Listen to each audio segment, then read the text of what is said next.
Bienvenidos a nuestro recorrido por la historia de las matemáticas. Este cuenta de dos paradas. La primera de ellas será en la antigua India y la segunda en Grecia.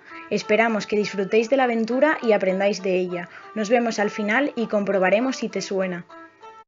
Bienvenidos a la primera parte de la exposición, las matemáticas en la antigua India. Es muy probable que hayáis escuchado o estudiado muy poco sobre las matemáticas en esta época, pero no os preocupéis, seguro que al acabar la exposición quedaréis sorprendidos. Hemos agrupado esta parte del trabajo en 4 puntos y profundizaremos sobre ellos. Ahora os recomendamos parar el audio, leer el marco geográfico e histórico tranquilamente y cuando estéis preparados, un personaje un tanto especial estará esperándoos para empezar a guiaros por esta visita. Hola, soy Aryabhata. Posiblemente no me conozcas, pero no te preocupes, hablaremos sobre mí más tarde. Los inicios de la matemática en la antigua India los podemos ubicar en el 3000 a.C., 2600 a.C. en la civilización Harappa, aunque hay matemáticos que postulan que apareció en el siglo 8-7 a.C. en el periodo védico. Con anterioridad al siglo 4 a.C., los hindúes tuvieron algún contacto con el mundo griego. La marcha de Alejandro Magno sobre la India tuvo lugar en este siglo. Por otra parte, la expansión del budismo en China y la cultura árabe multiplicaron los puntos de contacto de la India con el exterior. En un principio se utilizó para cálculos en el comercio, para medir la tierra y para predecir los acontecimientos astronómicos. En nuestra sección de matemáticos destacados vamos a citar 3 de los más importantes de la antigua India. El primero, Aryabhata, fue un matemático y astrónomo indio, nacido en Pataliputra, India, en el año 476 aproximadamente. Es el escritor de álgebra más antiguo, cuyo trabajo contiene una síntesis de la matemática conocida en su época. En gran parte de la procedencia griega se realizan estudios de geometría y trigonometría esférica, los primeros estudios astronómicos y se enumeran 33 reglas de trigonometría plana, álgebra y aritmética.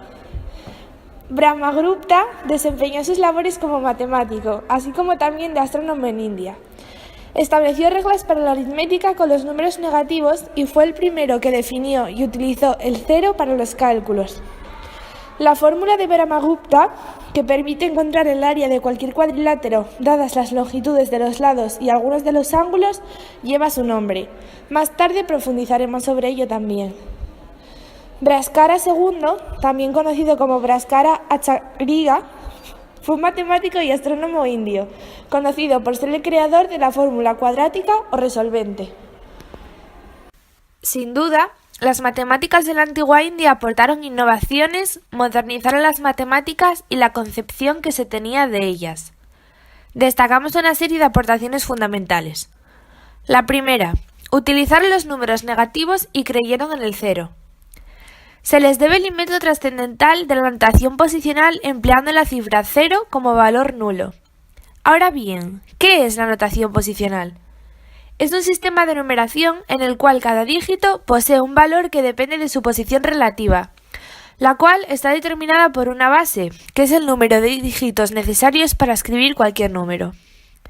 Un ejemplo de notación posicional es el habitualmente usado sistema decimal, base 10, necesitándose 10 dígitos diferentes, los cuales deberán estar constituidos de un símbolo, 0, 1, 2, 3, 4, 5, 6, 7, 8 y 9. Egipcios, griegos y romanos, aunque utilizaban un sistema decimal, no era posicional ni poseía el cero, que fue transmitido a Occidente mucho más tarde por los árabes, a través de la España e Italia medievales. Las múltiples ventajas prácticas y teóricas del sistema de notación posicional con cero desarrollado por los hindúes dieron el impulso definitivo a todo el desarrollo posterior de las matemáticas. Otra de las aportaciones a destacar es la aplicación de la geometría para la construcción de edificios religiosos. Esto quedó reflejado en los Sulvasutras, textos que indican las reglas y procedimientos de la construcción de altares. Era la perfección de los altares la que les daría el favor de los dioses. Como curiosidad, los Sulvasutras no contienen demostraciones, solo reglas de cómo tenían que ser construidos, perfectamente simétricos y además en estos textos aparece una forma para el teorema de Pitágoras por comparación de lados. En la imagen podemos ver un plano de un altar en forma de halcón, construido con 7 cuadrados y medio. 4 forman el cuerpo del halcón, 3 se usaban para las 2 alas y la cola. Finalmente, cada ala se alargaba con 1/5 de cuadrado y la cola con 1/10 del mismo cuadrado.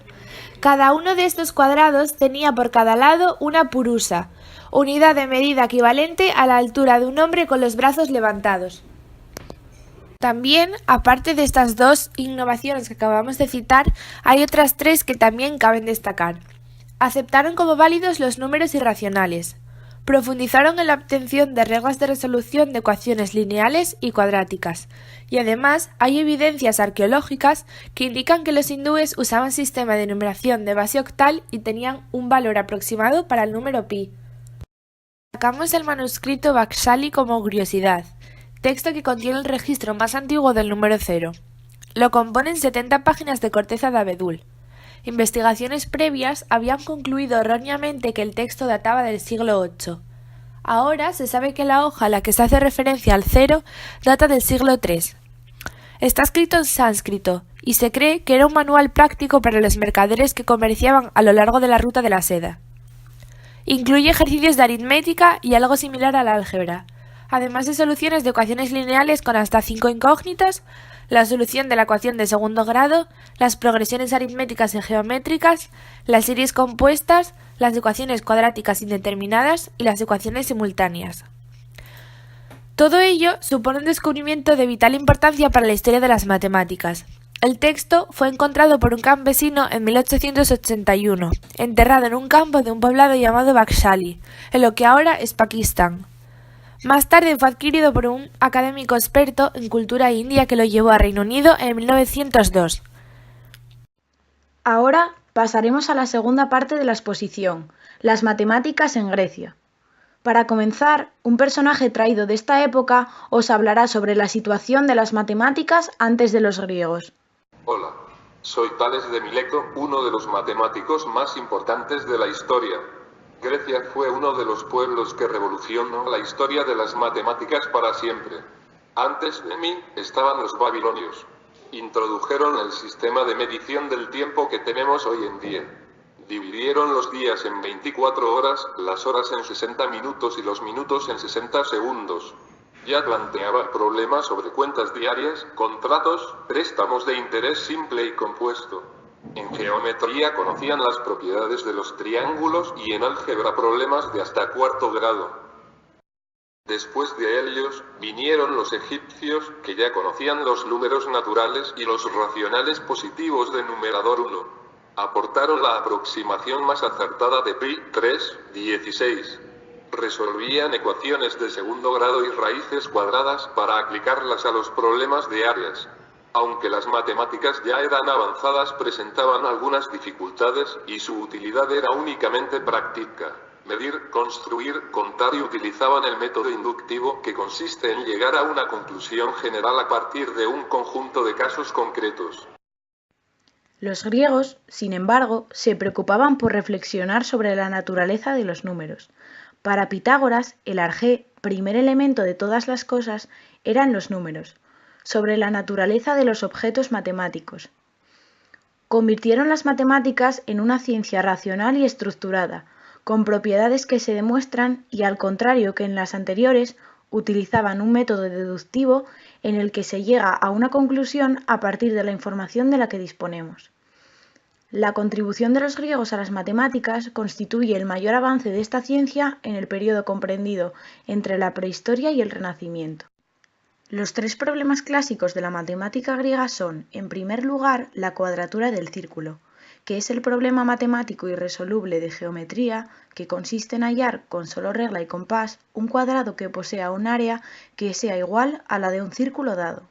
En segundo lugar, la duplicación del cubo, que es el problema que consiste en hallar, mediante el uso de solo regla y compás, el lado de un cubo tal que su volumen sea el doble del volumen de otro cubo del lado dado.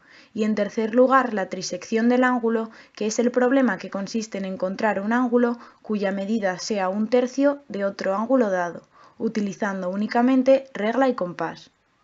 Se cree que las matemáticas griegas comenzaron con Tales y Pitágoras. que fueron inspirados por las ideas de Egipto, Mesopotamia y quizá la India. La escuela jónica, fundada por Tales de Mileto en torno al 600 a.C., fue la primera en comenzar el estudio científico de la geometría. Se le atribuyen las primeras demostraciones de teoremas geométricos mediante el razonamiento lógico. Más tarde fue la escuela pitagórica fundada por Pitágoras en torno al 550 a.C. Se le atribuyen numerosos descubrimientos matemáticos, entre otros, la demostración del conocido teorema de Pitágoras, que dice que en un triángulo rectángulo la hipotenusa al cuadrado es igual a la suma de los cuadrados de los catetos. Además, elaboraron un primer grupo de 4 disciplinas matemáticas: la aritmética, la música o aritmética de intervalos musicales, la geometría plana y la geometría esférica. La doctrina pitagórica sostenía que todas las razones que rigen el mundo debían ser razones de números enteros o fraccionarios. Estos puntos de vista fueron combatidos por otra escuela griega importante, la escuela de Lea. Su crítica tomó la forma en los trabajos de Parménides y las célebres paradojas de Zenón. Zenón trató de mostrar que la realidad es una e invariable y que todo movimiento es algo irreal. Sus paradojas exploran los límites de la naturaleza. He aquí un ejemplo. En el argumento del estadio, un corredor no podrá recorrer una distancia concreta en toda su vida, ya que ésta se descompone en infinitos intervalos sucesivos de longitud, cada uno de los cuales ha de ser recorrido antes de recorrer el siguiente, y sin que nunca se llegue a recorrer el último, pues no lo hay, ya que la sucesión de intervalos es infinita. El movimiento no existe, es decir, no se puede recorrer un espacio infinito en un tiempo finito. Después podemos citar la primera escuela de Alejandría, cuyo principal representante fue Euclides, uno de los personajes que más han influido en la historia de las matemáticas. Su obra más importante es el tratado Los Elementos, cuyo contenido y estructura se ha estudiado en las escuelas y universidades hasta hace muy poco, y fue trascendental en el desarrollo de la geometría. El método euclidiano comprende, en primer lugar, una teoría general fundada sobre axiomas, que son propiedades que admitimos como ciertas sin necesidad de demostración por ser evidentes, los postulados de Euclides. Los 5 postulados de Euclides incluidos en su obra Los Elementos son: dados 2 puntos se puede trazar una recta que los une. Cualquier segmento puede prolongarse de manera continua en cualquier sentido. Se puede trazar una circunferencia con centro en cualquier punto y de cualquier radio. Todos los ángulos rectos son congruentes. Si una recta corta a otras dos formando a un mismo lado de la secante 2 ángulos internos agudos, esas 2 rectas prolongadas indefinidamente se cortan del lado en el que están dichos ángulos. Por un punto exterior a una recta se puede trazar una única paralela a la recta dada. Citemos, para finalizar este breve recorrido, a Arquímedes. Fue el mayor matemático de la antigüedad.